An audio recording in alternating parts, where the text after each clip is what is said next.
இவங்க கிட்ட நான் பாட்டுக்கிட்ட பண்ற பாடு இருக்கேன்னு அழுகுற மாதிரி இருக்கு. போன ஆட்சி கூட வந்து கொடுத்தாங்க, 2 வருஷம் இருந்தாங்களா இல்லையா? அதே மாதிரி வெயிட் பண்ணுங்க, நல்லா வெயிட் பண்றோம்யா. இப்போ இதுக்கு வந்து எடப்பாடி வந்து 0 மதிப்பெண் கொடுத்துருக்காரு, உதயநிதியும் 0ன்னு சொல்லியிருக்காரு. இதுக்கு வந்து நீங்க எவ்வளவு மதிப்பெண் கொடுப்பீங்க 10க்கு? வெற்றியின் பேர் வச்சு எல்லாமே ஃபேமஸ் ஆயிடும். நானும் என் பேரை மாத்திக்கலான்னு இருக்கேன். வெற்றி அருள், என் சேனல் வெற்றி 4th Estate. நீங்க வெற்றி மாயாவளின்னு மாத்திக்கங்க. 7568 அப்படி போற போகல. கோட்பாடு, கொள்கை, மாற்று அரசியல் புரட்சி ஷோல்டர் இருக்குங்க. வணக்கம். வணக்கம்ப்பா. தாவேக அரசோட முதல் பட்ஜெட் தாக்கல் பண்ணியிருக்காங்க. இந்த பட்ஜெட் குறித்து நீங்க எப்படி பாக்குறீங்க? இந்த பட்ஜெட்ல 1.5 டிரில்லியன் பொருளாதாரமா தமிழ்நாட்டை உயர்த்தணும் அப்படின்னு பேசியிருக்கிறது, அப்புறம் சில முக்கியமான துறைகளுக்கெல்லாம் ஒதுக்கி இருக்கிறதெல்லாம் வந்து ஒரு பக்கம் இருக்கட்டும்.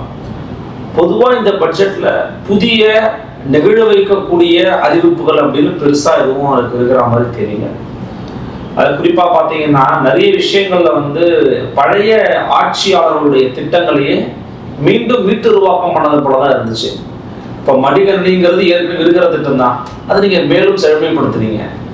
மிதிவண்டிங்கிறது இருக்கிற திட்டம் தான், அதை மேலும் செழுமைப்படுத்துறீங்க.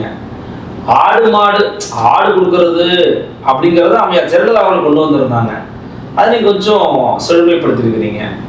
மற்றபடி புதிய அறிவிப்புகள்ங்கிறது வந்து பாத்தீங்கன்னா திருமணமான பெண்களுக்கு, அதாவது திருமணம் ஒரு திட்டம் ஒன்று இருக்குது, அது அம்மையார் ஜெயலலிதா ஒரு ஆட்சி காலகட்டத்தில் அருமையான ஒரு திட்டம் கொண்டு வந்தாங்க. தாலிக்கு தங்கம் கொண்டு வந்தாங்க. தாலிக்கு தங்கம்னா என்ன அர்த்தம்னா, டிகிரி படிச்சு முடிச்ச பெண்களுக்கு திருமணத்துல தாலி கொடுப்பாங்க, ஒரு பவுன் கொடுப்பாங்க.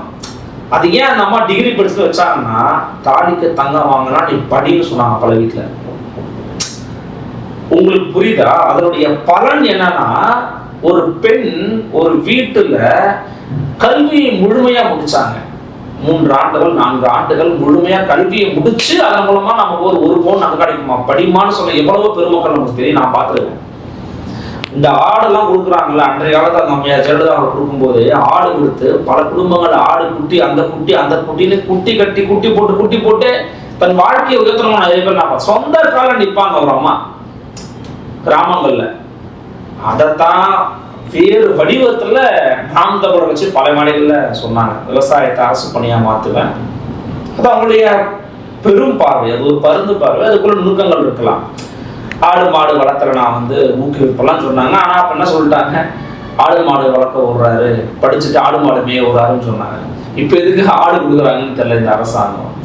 அப்ப என்னன்னா, இது ஒண்ணுமே வந்து இப்ப இவங்க பண்ணும்போது தான் அவங்களுக்கு தெரியும் ஏன் கொடுக்குறாங்கன்னா, கிராமப்புற பொருளாதாரத்தை உயர்த்தணும்னு கொடுக்குறாங்க. அது முக்கியம் தானே.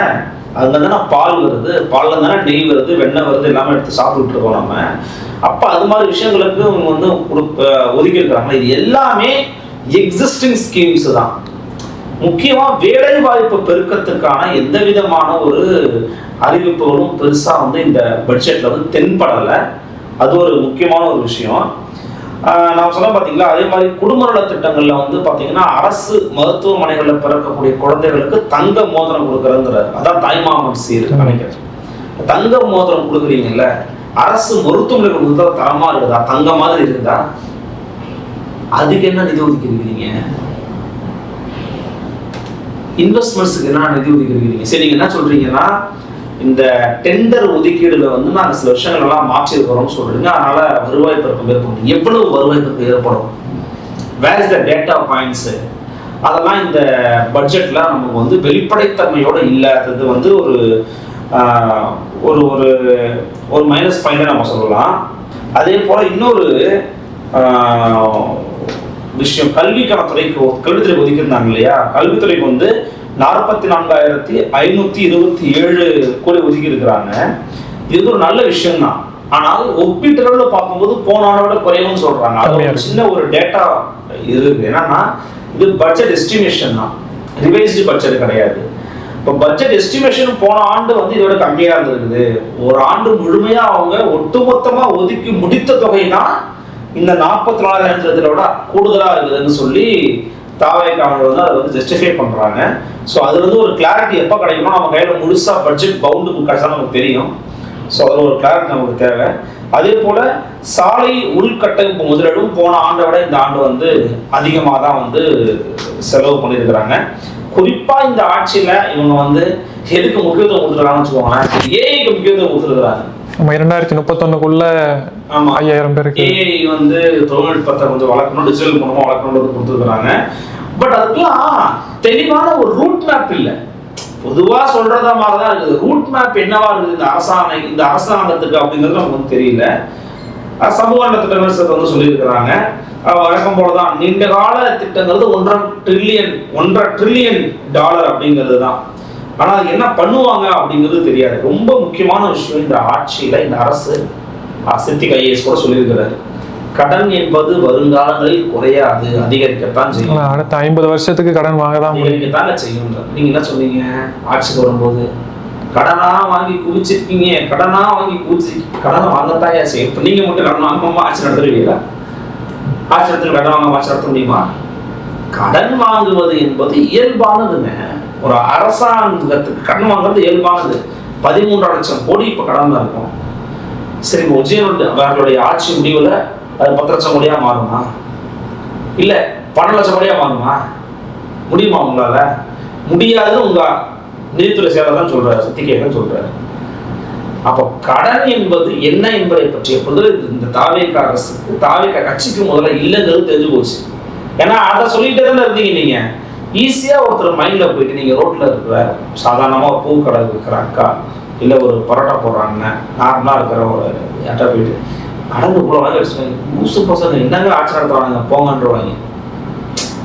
அவங்கள தப்பு சொல்லலை, அவங்கள்ட்ட போய் நீங்கள் ஈஸியாக பிரெயின் வாஷ் பண்ணிடலாம். கடன் வாங்கி வச்சுட்டாங்க, உங்கள்கிட்டலாம் கட்டுவாங்கன்னு அவங்க ஈஸியாக மாறிடுவாங்க. நான் விக்டிமாக தான் பார்க்குறேன். அவங்க ஒரு பாதிக்கப்பட்டவங்க தான். இவங்க ஈஸியாக வச்சு பிரெயின் வாஷ் பண்ணிட்டு இருந்தாங்க. அதான் இப்போ அவங்களுக்கு தெரிஞ்சு போச்சு. இப்போ என்னன்னா கடனை அடைக்கணும் அல்லது வட்டியை கூட்டணும்னா சரி நீங்க என்ன ரிஃபார்ம் பண்ண போறீங்க? முக்கியமா மின்சாரத்துல ரிஃபார்ம்ஸை பத்தி இவங்க பேசவே இல்லை. போலீஸ் ரிஃபார்ம்ஸை குறித்தும் வந்து பேசவே இல்லை. இளைஞர்களுக்கான நேரடி வேலைவாய்ப்பு குறித்தும் பெருசா அதுவும் வந்து பேசல.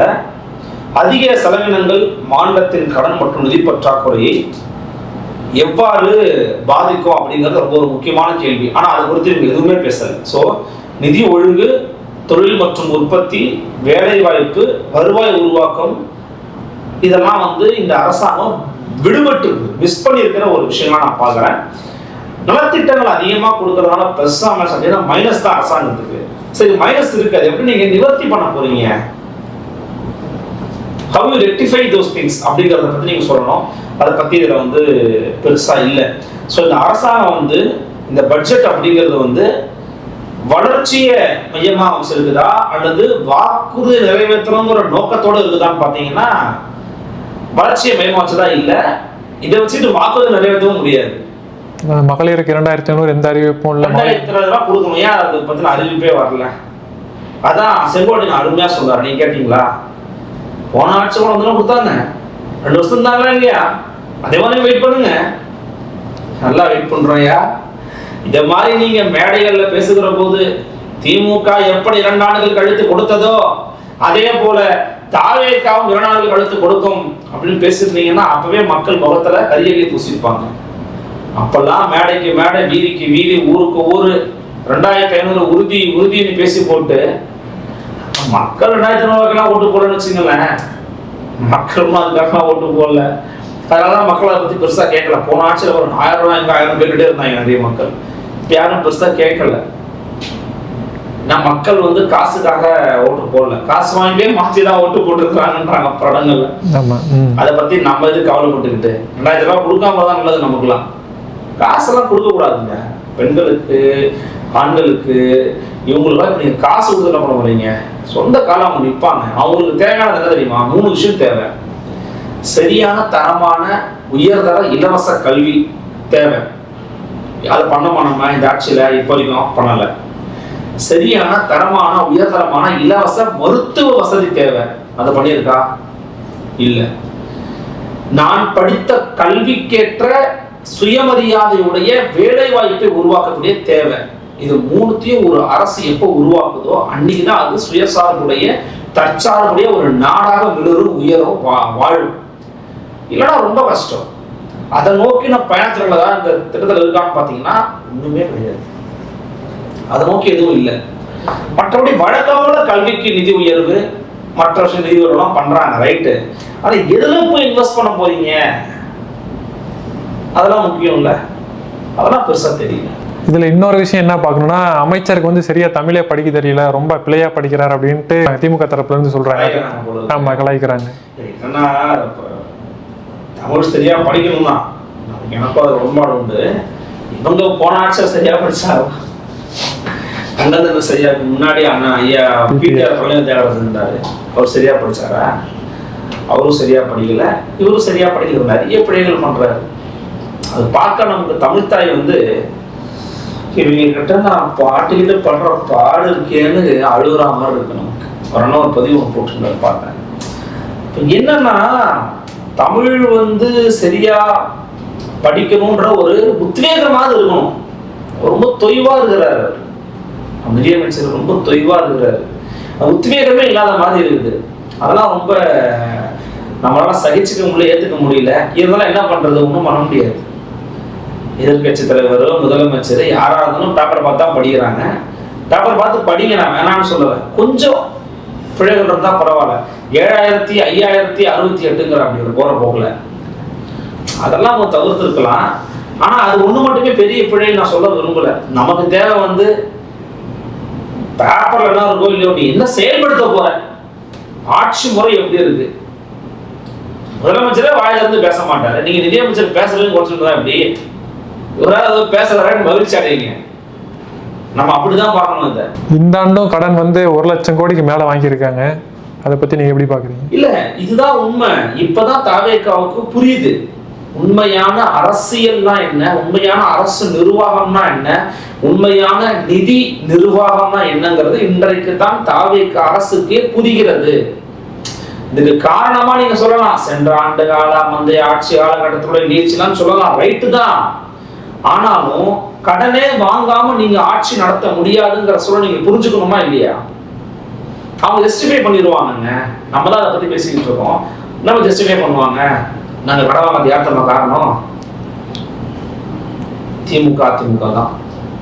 அவங்க பண்ணிட்டு போனா கேவலமான மோசமான நிர்வாக சீர்கேடால் தான் அவங்க கடன் வாங்குறோம், நாங்க இப்போதைக்கு கம்மியா வாங்குறோம், கொஞ்சம் கொஞ்சமா கம்மி பண்ணிப்போம் அப்படின்னு அவங்க சொல்லுவாங்க. யதார்த்தமான உண்மைங்கிறது வேற.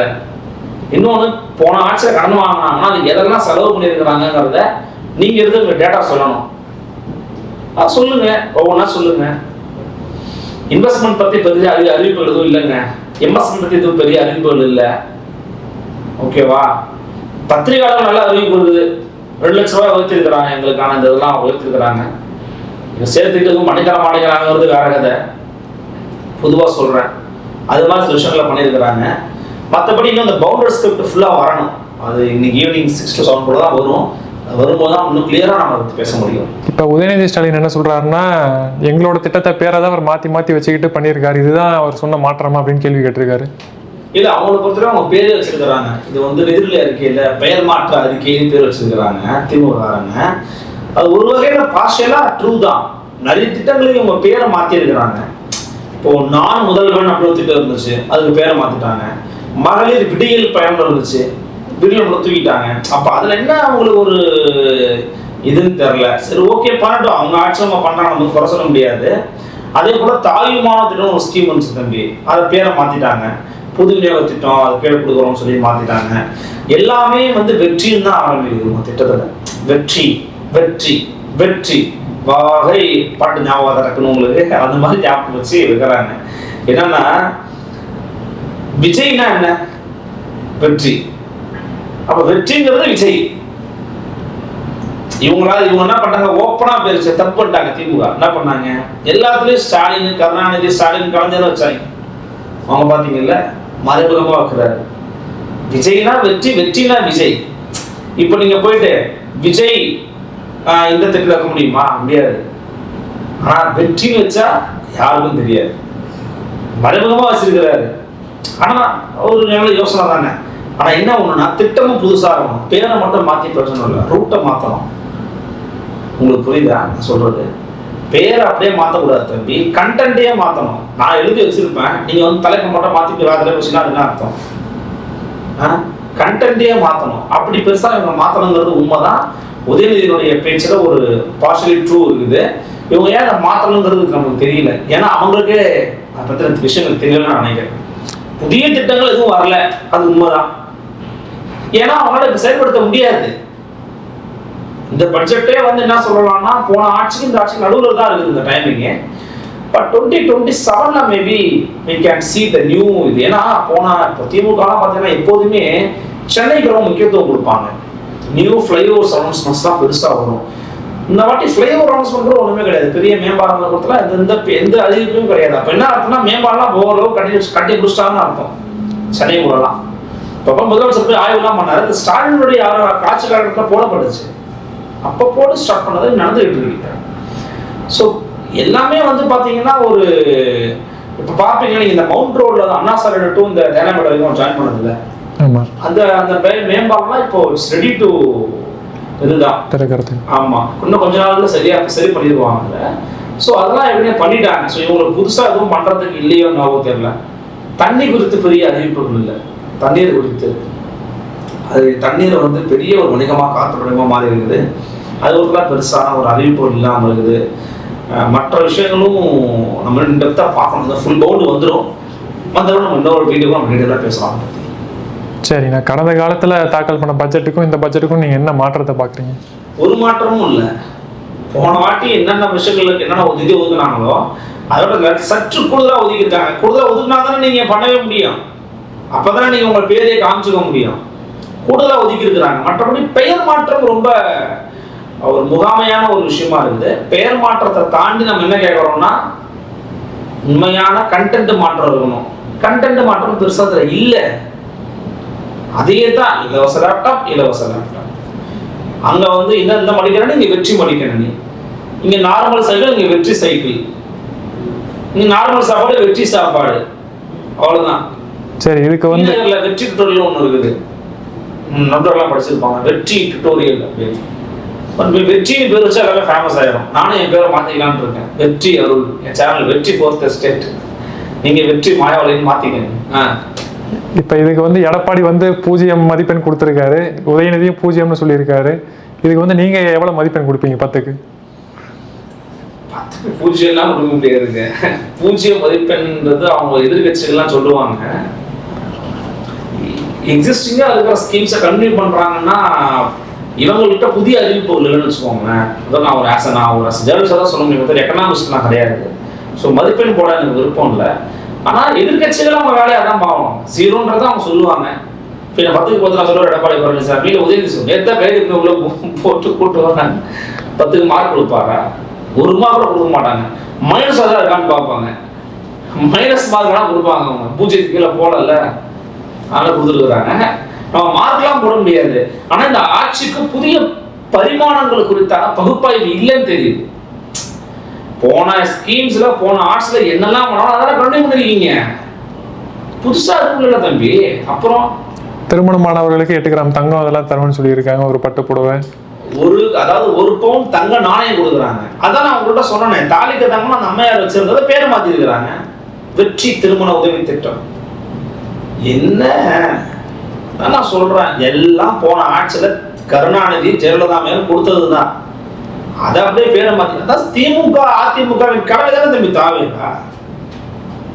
என்ன ஒண்ணு இவங்க கொஞ்சம் கொள்ளுன்னு பேசுவாங்க, இவங்க கொஞ்சம் கம்மியா பேசுவாங்க, இவங்க அதுவுமே பேச மாட்டாங்க. நல்லா புரிஞ்சுக்கோங்க. தமிழக வெற்றி கழகம் என்பது ஒரு புதிய கோட்பாடு, கொள்கை, மாற்று அரசியல் புரட்சி ஷோல்டர் இருக்குங்க. அதெல்லாம் அதுக்காக ஒரு வரல. இவங்க 2 பேரும் தப்பா இருக்காங்க, நான் வந்து நல்ல ஆட்சி கொடுக்குறேன், நல்லது பண்ணணும், நான் வரேன், அவ்வளோதான். என்கிட்ட கொள்கை கோட்பாடெல்லாம் கேட்காது. வேணும்னா 5 பேர் மேலே இருக்காங்க பார்த்துக்க. ஆரம்பிக்கும் போது ஆரம்பிச்சார்ல, ஜப மாலை கையில கொண்டு வந்துக்கிட்டு எங்கள் கொள்கை தலைவர் அந்த பெரியாருன்னு ஆரம்பிச்சார் பாருங்க நம்ம ஐயா. ஓகே, ஒரு நம்பிக்கை. நான் அந்த திருமாவளவன் சொல்லிட்டார், நம்பிக்கை இந்த ஜப மாலை கொண்டு வருதுன்றாரு. நாளைக்கு இதே மாதிரி வேற யாராவது ஒருத்தர் பூணில் கொண்டு வந்து நம்பிக்கை அப்படி இப்படி பூணுலாம் அப்படி பண்ணிக்கிட்டு அப்புறம் அவுத்து வச்சாரு, நான் நம்பிக்கைன்னு சொல்லுவாரான்னு தெரியல. அதனால கேட்டுக்கிறேன். ஏன்னா இந்த ஆட்சிக்கு இந்த கட்சிக்கு கோட்பாட்டு புரிதல்லாம் கிடையாது. அவங்க ஒரு மாற்று அரசியல், நாங்க மாற்று அரசியல் இல்ல, மாற்று கட்சியா நாங்க வந்திருக்கோம். திமுக வேணாம்ல, எனக்கு ஓட்டு போடு, அவ்வளவுதான் அவங்களுக்கு. அதுல நீங்க வேற எதுவும் புதிய விஷயங்கள் இப்போ தமிழக வாழ்வுரிமை கட்சி இருக்கு, நாம் தமிழர் கட்சி இருக்கு, விசிகா இருக்கு, இவங்கெல்லாம் வந்து பாத்தீங்கன்னா ஏதோ ஒரு அடிப்படையில் ஐடியாலஜி, பாமக ஐடியாலஜி ஸ்டிக்கான இருக்காங்க. இவங்க ஓன் ஐடியாலஜி, பெரும் அனதர் பார்ட்டி கிடையாது, அனதர் ஐடியாலஜிக்கல் பார்ட்டி. அப்படி தாவேக்கா இல்லை. ஏன்னா அதுக்கு முகவரி, அடையாளம், கொள்கை, கோட்பாடு, தத்துவம் எல்லாமே விஜய் அவர்கள் தான். ஸோ அவரை ஒட்டி தான் பயணிப்பாங்க அவங்க. விஜய் அவர்களுக்கு அது பிடிச்சி போச்சு, மக்களுக்கும் பிடிச்சி போச்சு. மக்கள் டசன்ட் நீட் எனி ஐடியாலஜி. இன்னைக்கு கான்சோல்ல பார்த்தா நம்மளை பார்த்தா பைத்தியக்கார மாதிரி பார்ப்பான் மக்கள். என்னடா இவன், எனக்கு ஃபோன் பண்ணலாம் பேசியிருக்காங்க நம்ம நண்பர்கள்லாம், என்ன தோல ஐடியாலஜி என்ன இதெல்லாம் பேசிட்டு இருக்கீங்க, கம்முனுங்க. மக்கள் நல்லது நடக்குதா பாருங்க, போயிட்டே இருக்கீங்க. அந்த ஆணவ கூட தடுக்கிறதுக்கு பண்ணாதான் இருங்க. சாதியெல்லாம் சென்சிட்டிவ் மேட்டர், அமைதியா இருங்க. இந்த லாக்அப் எல்லாம் நடக்கட்டும், இருங்க. மக்கள் சந்தோஷமா இருக்கானா, எங்க போனாலும் பாருங்க விஜய் விஜய் விஜய் அண்ணா அண்ணா அண்ணா கத்துறான், அவ்வளவுதான். அப்ப நீங்க வந்து என்ன பண்ணணும்னா அமைதியா தான் இருக்கணும். ஏன்னா மக்களா மாறுவாங்கல்ல, அவனுக்கு ஒன்றும் அடி வாங்குவாங்க, அன்னைக்கு மக்களுக்கு வந்து ஒரு மாற்றத்தை நோக்கி வருவாங்க. அப்போ பார்ப்போம். சரி, நமக்கு அருமையான கருத்துக்களுக்கு ரொம்ப நன்றி. நன்றிப்பா.